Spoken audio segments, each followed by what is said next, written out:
Amém. Graça e paz, irmãos, amém? Amém.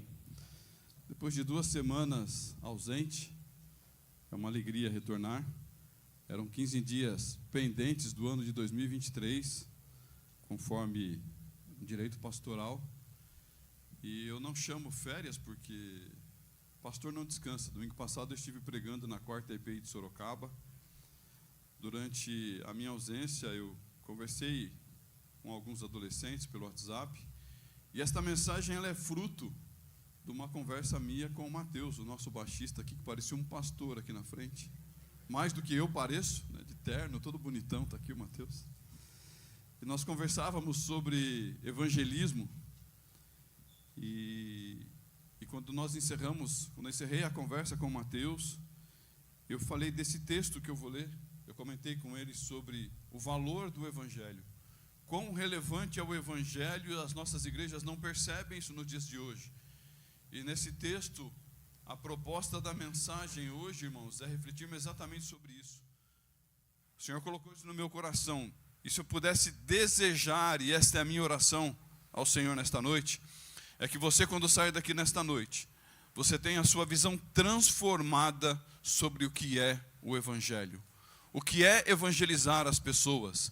Este é o desejo do meu coração quando eu preparava esta mensagem e conversava com o Espírito Santo sobre isso. Então, eu quero convidar você a abrir a sua Bíblia no livro de Filipenses, no primeiro capítulo, do verso 19 ao verso de número 25. Filipenses, capítulo 1, de 19 até o verso de número 25. Diz assim a palavra do Senhor: pois eu sei que por meio das orações de vocês e com a ajuda do Espírito de Jesus Cristo, eu serei posto em liberdade.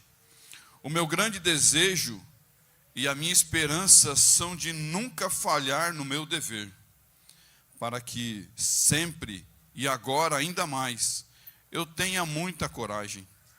E assim em tudo que eu disser e fizer, tanto na vida como na morte, eu poderei levar outros a reconhecerem a grandeza de Cristo. Paulo fala do evangelizar aqui. Pois para mim, viver é Cristo.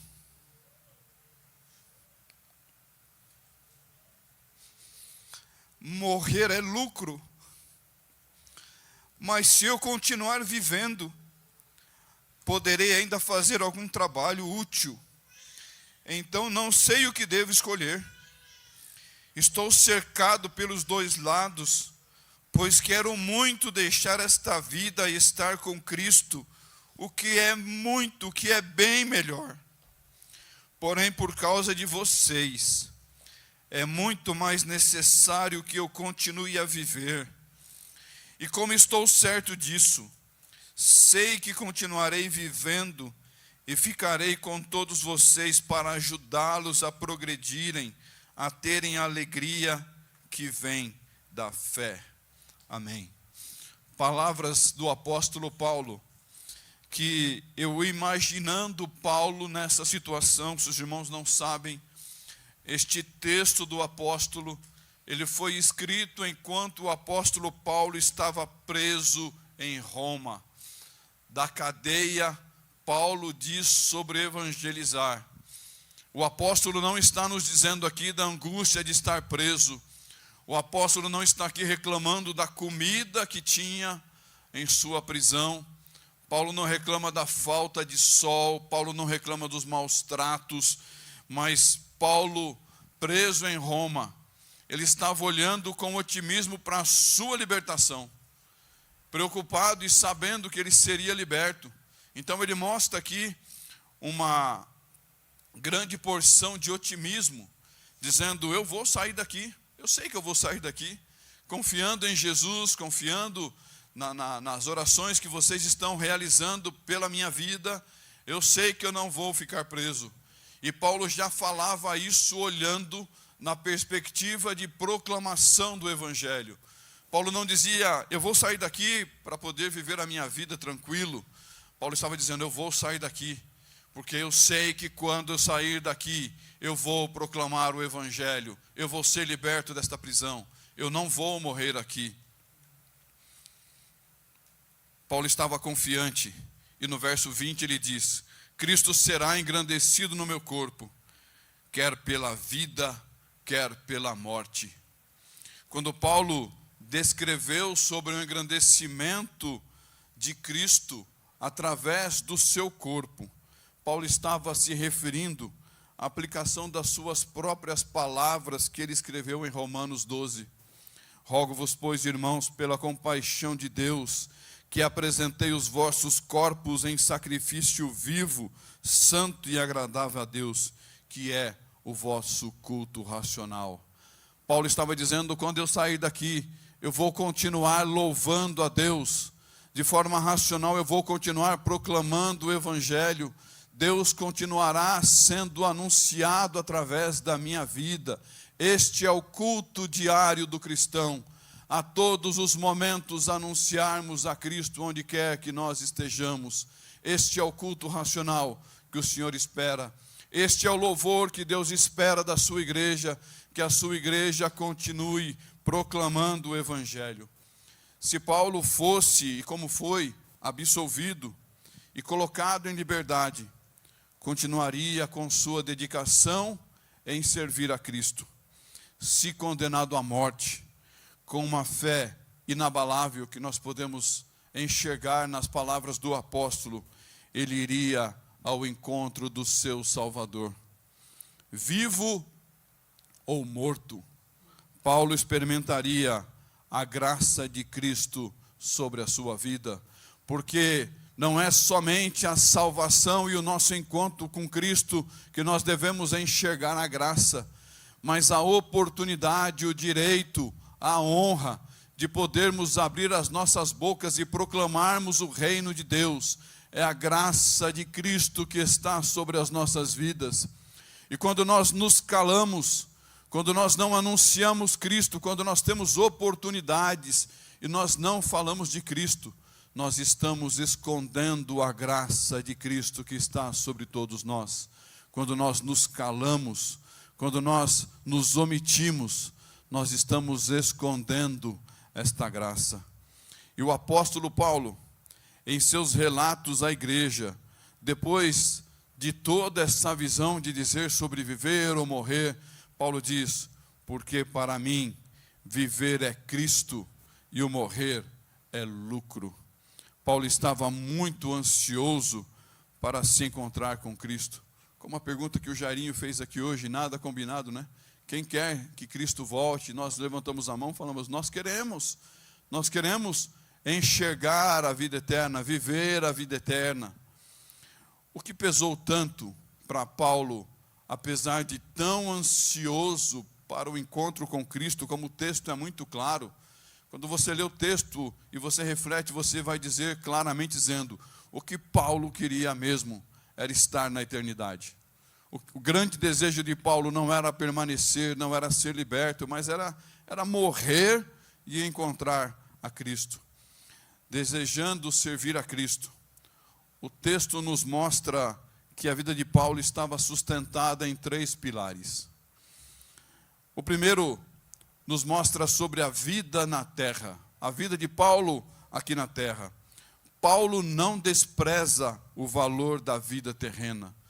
Se nós não tomarmos cuidado quando nós analisamos o texto, dá a impressão que ele está desprezando os seus dias aqui. Muito pelo contrário. Paulo tem total apreço pelos seus dias na terra, porque é pelos seus dias na terra que ele consegue ter ações que agradam a Cristo.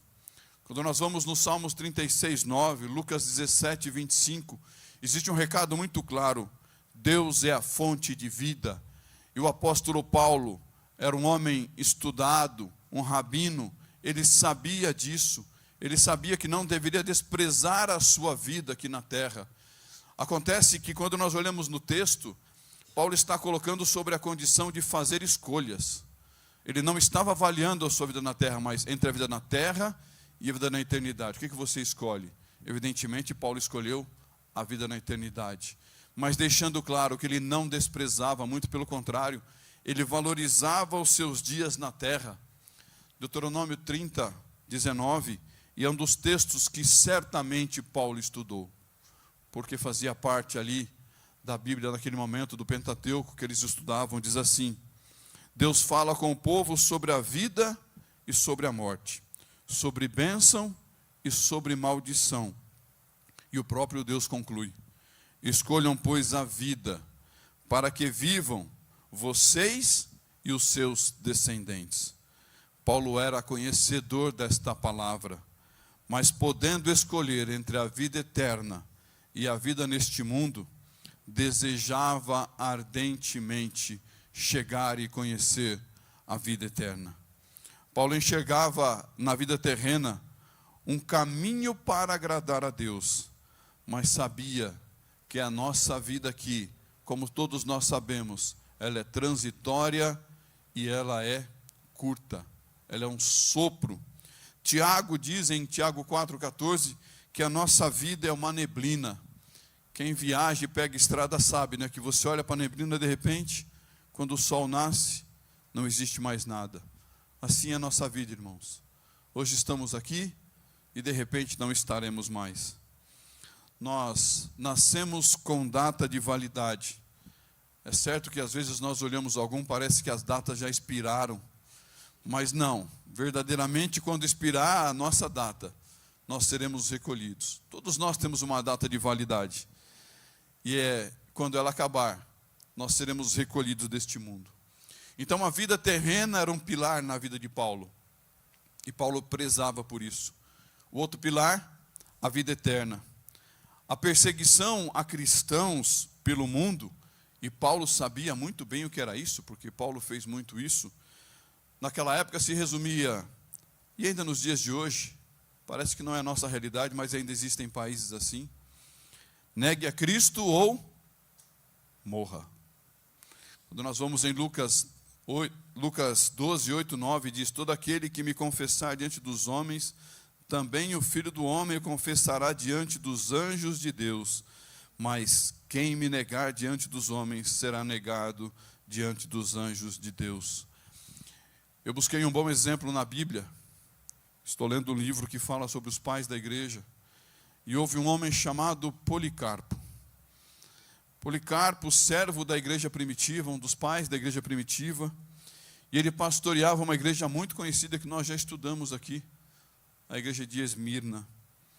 Alguns teólogos defendem de que ele pastoreava essa irrepreensível igreja, exatamente na época em que a carta do Apocalipse foi escrita e Esmirna foi elogiado como uma igreja irrepreensível.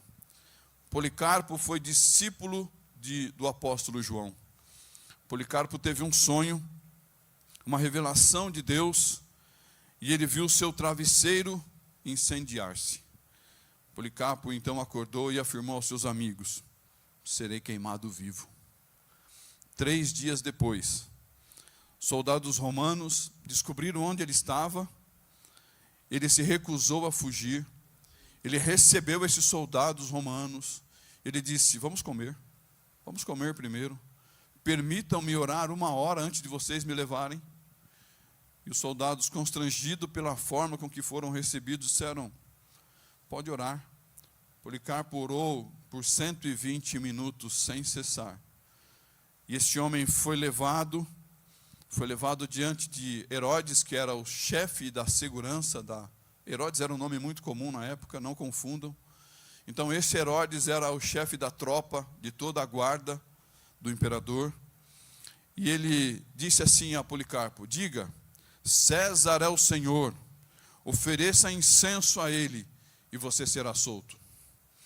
E ele se recusou. Então, de uma forma bruta, ele foi levado até Décio, que era o procônsul, como se fosse um governador de uma província, que o mandou negar a sua fé e se curvar diante do imperador. E disse também: negue a este Cristo que você diz servir. Policarpo declarou: há 86 anos eu tenho sido servo de Jesus Cristo, e ele nunca me faltou. Como neste momento eu posso blasfemar aquele que me salvou? Novamente, o procônsul, ele manda que jurasse por César, declarasse César o seu rei. Policarpo respondeu: como você finge não saber quem eu sou, ouça-me e vou declarar a você com ousadia. Décio, que era o procônsul, eu sou cristão. Ou estava dizendo, nós não vamos chegar a um acordo, eu sou cristão. E se você quiser saber mais sobre o cristianismo, ficarei feliz em marcar uma reunião e ensinar você, Décio. Furioso, o procônsul disse: arrependa-se, você não sabe que eu tenho aqui animais selvagens que eu posso soltar e eles podem te comer vivo? Policarpo respondeu: mande trazê-los, porque nós não estamos acostumados a nos arrependermos do que é bom para mudar para aquilo que é mal. Irritado, sabendo que não venceria, humilhado, ele mandou que o amarrassem e o queimassem vivo. Policarpo mais uma vez pede a oportunidade de cantar uma música, e eles cantam esta música, depois eles colocam fogo. As madeiras que foram recolhidas para queimar Policarpo vieram das arquibancadas, porque o povo estava ensurdecedor de raiva. E eles saíram pela cidade arrancando madeiras por todos os cantos e trazendo até ali a arena para que colocassem em volta de Policarpo e colocassem fogo naquele homem. Acenderam o fogo e o fogo não queimava Policarpo.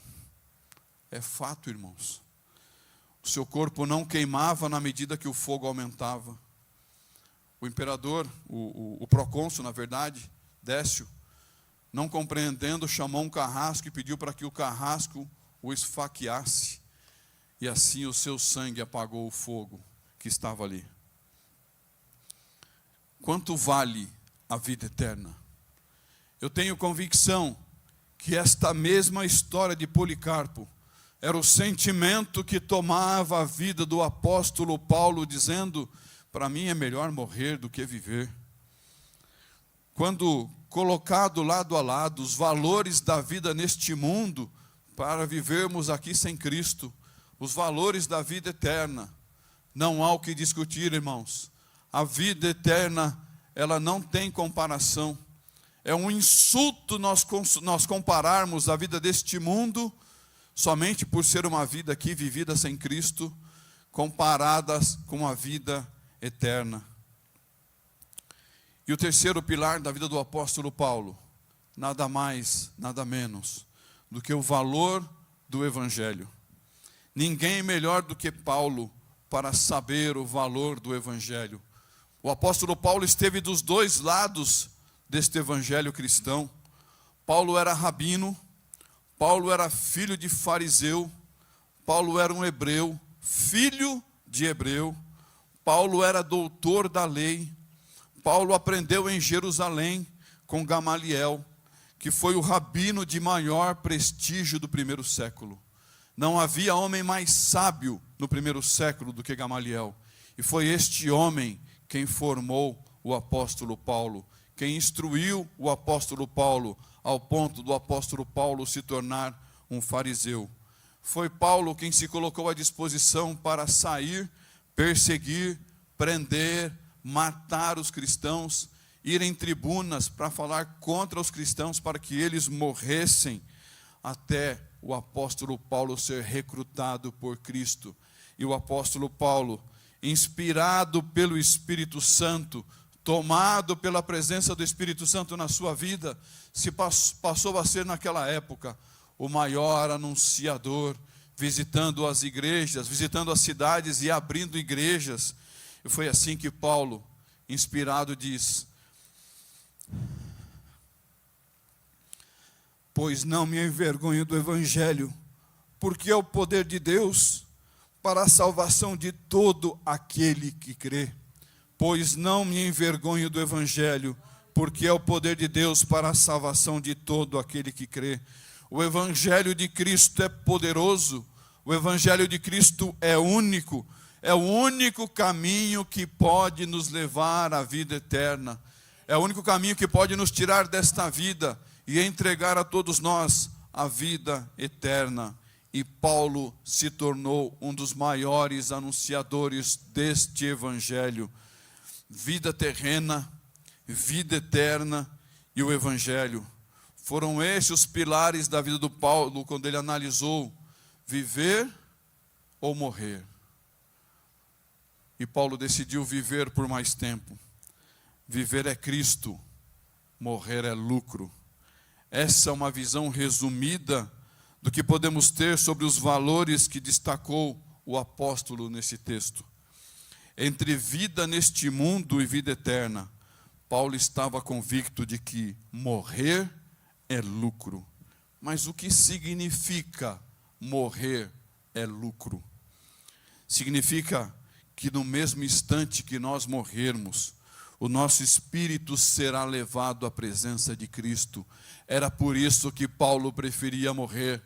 Se você soubesse que se você morresse neste instante, você dizendo, olha, se você morrer nesse instante, você será levado, o teu espírito será levado direto na presença de Cristo.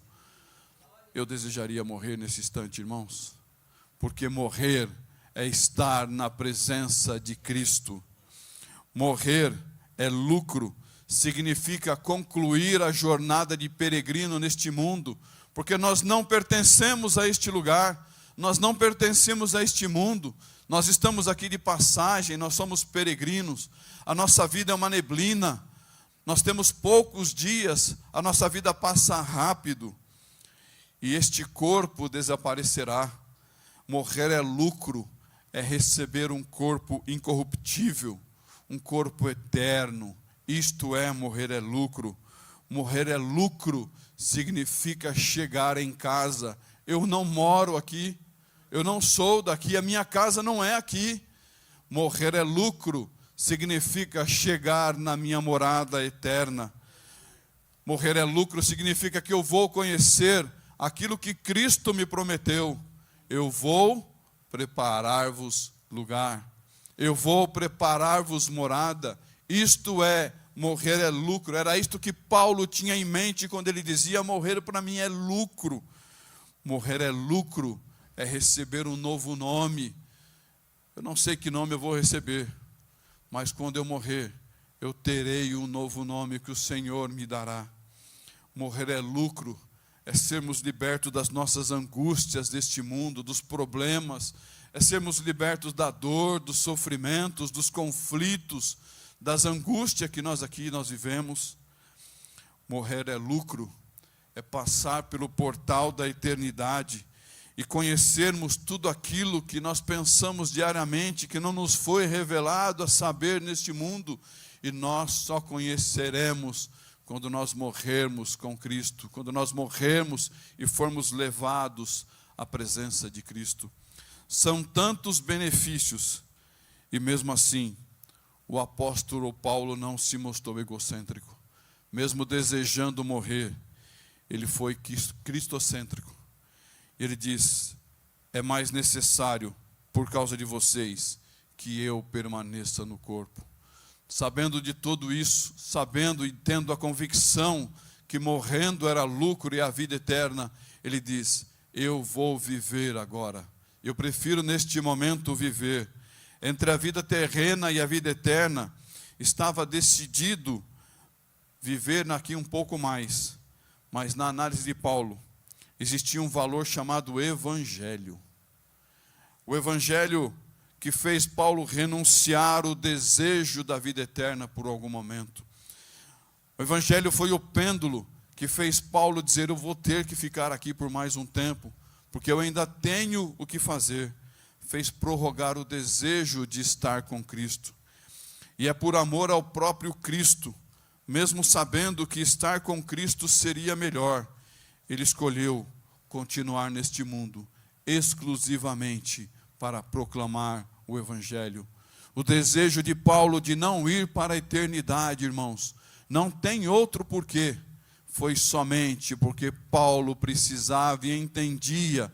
Paulo tinha paixão, amor e desejava proclamar o evangelho aqui entre nós. eu permanecerei nessa terra, apresentando o meu corpo através de um sacrifício vivo, santo e agradável a Deus, para proclamar o Evangelho.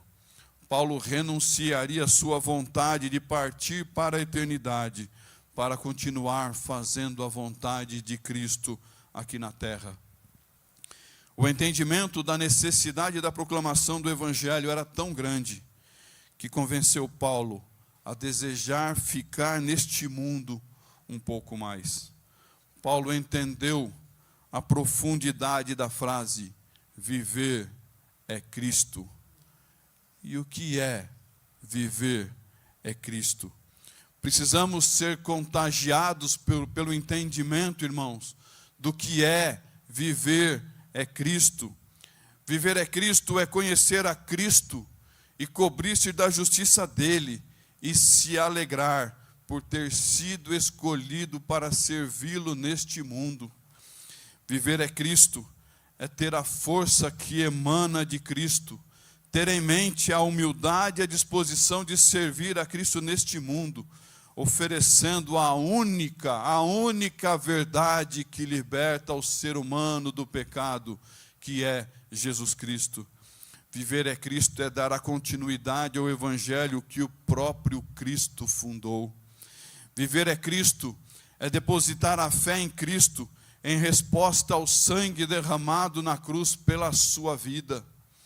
Viver é Cristo é a capacidade de entender que proclamar o Evangelho é um privilégio que foi dado a nós, que já temos os nossos olhos abertos, que nós já entendemos o que é a vida eterna. Viver é Cristo é ouvir o Espírito Santo que habita em nós nos dizer que a proclamação do Evangelho é uma honra, mas que a proclamação do Evangelho também é um mandamento. É obedecer a Cristo. Viver a Cristo é obedecer e proclamar o seu Evangelho. Morrer é lucro, só faz sentido quando há o entendimento do que significa viver é Cristo. Se nós não entendemos o que é viver é Cristo, nós não podemos desejar que morrer seja lucro para as nossas vidas. Qual o entendimento que você tem para a sua vida? Olhando para a sua vida, o que representa para você viver é Cristo. Algum tempo depois, o apóstolo Paulo foi liberto desta prisão. Ele tinha aproximadamente 62 ou 63 anos. Paulo viveu proclamando o Evangelho. Algumas cartas foram escritas nesse período de liberdade por mais ou menos 5 anos. Tinha 68 anos de idade quando ele foi novamente preso. E Paulo morreu em nome do Evangelho. Paulo foi decapitado, deu a vida pelo Evangelho. A proclamação do Evangelho custou a vida de Paulo, custou a vida dos outros apóstolos. A proclamação do Evangelho custou a vida de muitos pais da igreja.